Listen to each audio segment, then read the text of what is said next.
Hi friend, ఈ వీడియోలో నేను చెప్పేది ఏంటంటే ఫ్రెండ్స్, మనకు వాలంటీర్లు ఉన్నారు కదా. ఈ వాలంటీర్కి సంబంధించి చాలామంది అయితే రిజైన్ చేయడం జరిగిందనమాట. అంటే వైఎస్ఆర్ గవర్నమెంట్ ఉన్నప్పుడు చాలామంది ఈ వాలంటీర్ జాబ్కి అయితే రిజైన్ చేసి వైఎస్ఆర్ గవర్నమెంట్కి సహకరించి వాళ్ళతో పాటు ఎన్నికల విధుల్లో పాల్గొనడం జరిగిందనమాట. ఇప్పుడు మనకి ఏంటంటే చంద్రబాబు నాయుడు గారు వాలంటీర్లను మొత్తాన్ని తీసుకుంటామని, అంతేకాకుండా వాళ్ళకు 10,000 రూపాయలు జీతం కూడా ఇస్తామని ఆయన అయితే ప్రకటించడం జరిగిందనమాట. అయితే గవర్నమెంట్ అయితే చేంజ్ అయిపోయింది. ఇప్పుడు పాత గవర్నమెంట్ వైఎస్ఆర్సీపీ కాకుండా టీడీపీ గవర్నమెంట్ అయితే రావడం జరిగిందనమాట.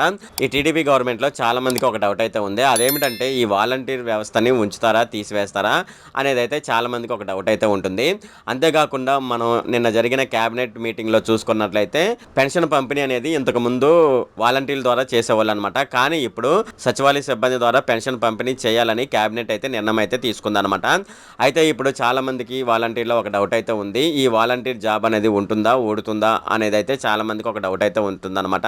దీనికి సంబంధించి వీళ్ళకి తగిలిన మొదటి షాక్ ఏంటంటే నెక్స్ట్ మంత్ పెన్షన్ అనేది వాలంటీర్ ద్వారా కాకుండా సచివాలయ సిబ్బంది ద్వారా పంపిణీ చేయడం అనేది ఒక షాక్ అని మనం అయితే చెప్పవచ్చు అనమాట.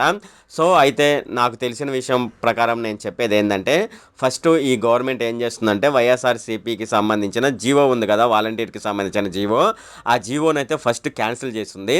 క్యాన్సిల్ చేసిన తర్వాత వీళ్ళు కొత్తగా ఒక జీవోని అయితే తీసుకురావడం జరుగుతుందన్నమాట. ఆ జీవో ప్రకారం నోటిఫికేషన్ విడుదల చేసి కొత్తగా వాలంటీర్లను అయితే తీసుకోవడం జరుగుతుందన్నమాట. ఇది ప్రాసెస్ ఎలా జరుగుతుంది. కానీ చాలామంది వాలంటీర్లు అయితే మాకు జాబు ఉంటుంది, మాకు జాబు ఇస్తారు అని చాలామందికి అయితే కోర్టుకు కూడా వెళ్ళడం జరిగిందనమాట. అయితే కోర్టులో పిటిషన్ అయితే ప్రజెంట్ అయితే నడుస్తుంది. కోర్టు దీనికి సంబంధించి ఎటువంటి నిర్ణయం తీసుకుంటుంది అనేది దానికోసం అయితే మనం వెయిట్ చేయవలసి ఉంటుందన్నమాట. ఒకవేళ కోర్టు కనుక ఈ విషయంలో మేము జోక్యం చేసుకోలేము అని చెప్పినట్లయితే కంపల్సరీగా పాత గవర్నమెంట్ ఇష్యూ చేసిన జీవోను రద్దు చేసి టీడీపీ గవర్నమెంట్ కొత్తగా జీవోను విడుదల చేసే అవకాశం అయితే ఉంది. దాని ప్రకారమే ఒక నోటిఫికేషన్ ఉంటుంది, అలాగే రిక్రూట్మెంట్ కూడా దాని ప్రకారమే జరుగుతుందన్నమాట. ఇది ఫ్రెండ్ ఈ వీడియోలో. ఫ్రెండ్, ఈ వీడియో కనుక మీకు నచ్చినట్లయితే ఇక్కడ కింద ఉన్న రెడ్ కలర్ సబ్స్క్రైబ్ బటన్ మీద అయితే ప్రెస్ చేయండి.